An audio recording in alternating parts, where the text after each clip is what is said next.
ও মা কি করছো এখানে? এই তোমার আজকে বৃদ্ধি সবাইকে খেতে দিচ্ছি। কি রান্না করেছো? মাংস, ভাত আর কি? চাটনি। ও, এই যে তোমার বাড়িতে সবাই চব্বচস্য গিলতে আসে, তুমি এদেরকে তাড়িয়ে দাও না? হ্যাঁ, এরা কি খেতে পায় না বাড়িতে, বলো তো? হ্যাঁ, কে তাড়িয়ে দেয়? আমি তাড়াই না। এই রান্না কেমন হয়েছে? এই কেমন হয়েছে মেজো বউ? এই মেজো বউ, এই মেজো বউ, তুমি এরকম ব্যাটা ছেলের সাথে কি খাচ্ছো? মাংস ভাত। ও, এই ঢলানি বৌদি কেমন হয়েছে রান্না? ভালো হচ্ছে। আই সবুজি ময় ছেলে মুখটা দেখি, ভাল লাগছে? ভালো হয়েছে। তোমাকে একটু শান্তিতে খেতে তোমার দেবে? এত গোপদারি হয়েছে কেন? হ্যাঁ, তুমি তো মেয়ে ছেলে।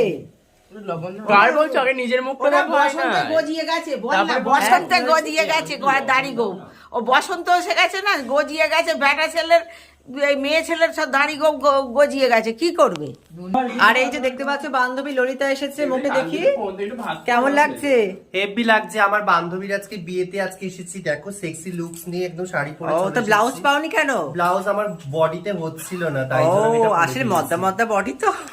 কি এ, বলো বলো বলো। বলবো? হ্যাঁ, বলছি এত সুন্দর হট হয়ে গেছি তো, তাই জন্য ব্লাউজ আর ফিটিংসে আসছে না, সেই জন্য একদম ব্রা পরে চলে এসেছি। এটাও একটা লুকস না, সবাই দেখতে পারবে, উপর থেকেই মজা নিতে পারবে।